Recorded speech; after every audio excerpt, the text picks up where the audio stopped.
Баршаңызға қайырлы күн, менің оқырмандарым, менің арнама қош келдіңіздер. Бүгін сметана пирогтың жасалу жолын көрсететін боламын.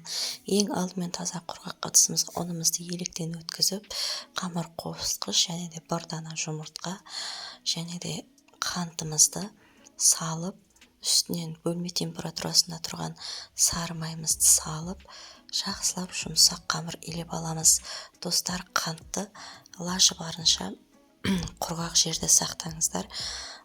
Дымқыл тұрған қанттан қамырымыз дұрыс шықпайтын болады.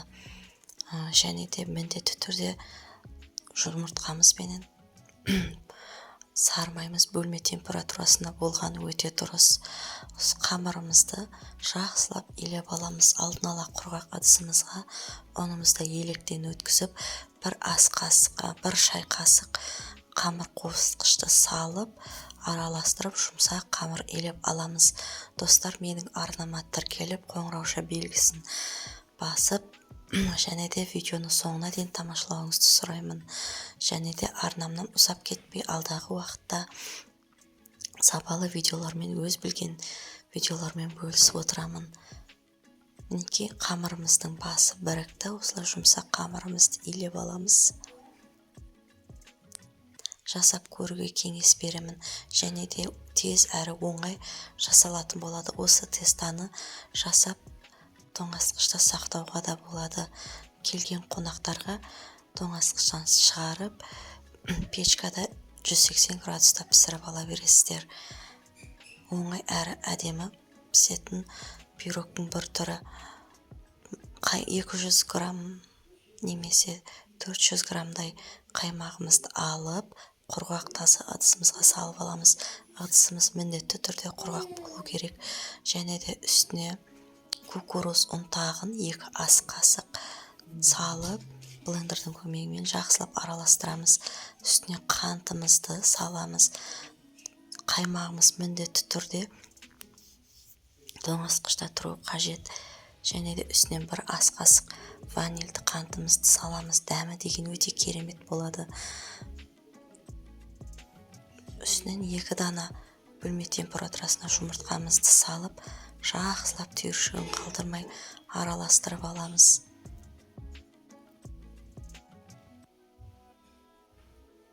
Пирогтың салмасының шығуы осы өздеріңіздің араластыруларыңызға қарайды.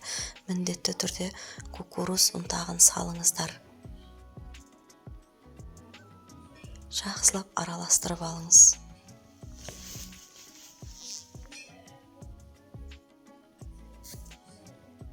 Мен 26-лық формаға пергамент қағазын салып, жан-жағына сары маймен алдын ала дайындап алдым. Жарты сағатқа тындырып тоңазытқышқа қойған қамырымызды табамыздың ішіне төсеп, бір келкетіп тегістеп аламыз. Бортиктерін әдемілеп шығарып аламыз. Сонда пирогымыз әдемі болып шығатын болады. Егер табадағы қамыр дұрыс шықпаса, стаканның көмегімен тегістеп алсаңыздар да болады. Немесе оқтаудың көмегімен жайып, ішіне төсеп алсаңыздар да болады. Осылай бір келкетіп жасап, ішіне төсеп, дайын болған салмамызды салатын боламыз. Салмамыз міндетті түрде салқын болу керек, көп ұстамаңыздар. Бортиктерін шығарып төсеп алғаннан кейін салып, қызып тұрған алдын ала печканы қыздырып аламыз. Сонда пирогымыз әдемі пирог болып шығатын болады.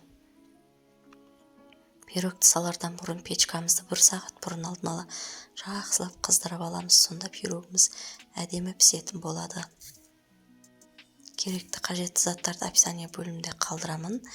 Өз пікірлеріңізбен бөлісе отырыңыздар.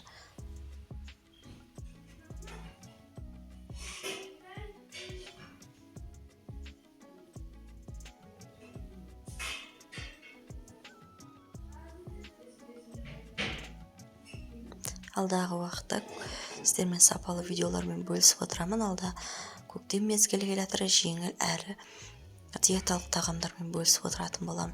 Менің арнамнан ұзамай лайк басып тіркеліп, өз пікірлеріңізді қалдырып отырыңыздар.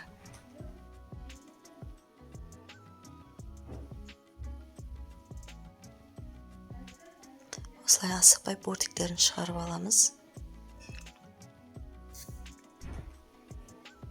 міндетті түрде астына пергамент қағазын төсеңіздер, сонда пирогымыз асты жабыспай шығатын болады. Және де бұл пирог піскеннен кейін бірден алмай 3-4 сағатқа суытып қоясыздар. 3-4 сағаттан кейін табадан алып, лажыбысы 6 сағатқа кетсе де арасына тесталарымыз қатып дастарханға ұсына бересіздер. Бірден шешіп кесіп алуға болмайды. Арасында қаймағымыз қату керек. Сол үшін кукуруз ұнтағын қосатынымыз сол себептен. Бұл пирогтың құпиясы сода. Және де дайын болған салмамызды салып, бір келкетіп аламыз.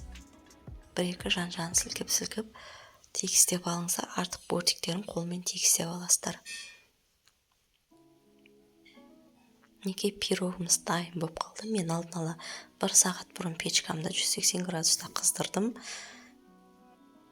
Және де сол 180 градусты 160 градусқа кішкене түсіресіздер. Жан-жақтың бортиктерін дұрыстап, қызып тұрған печкаға 30 минутқа салып пісіріп аласыздар.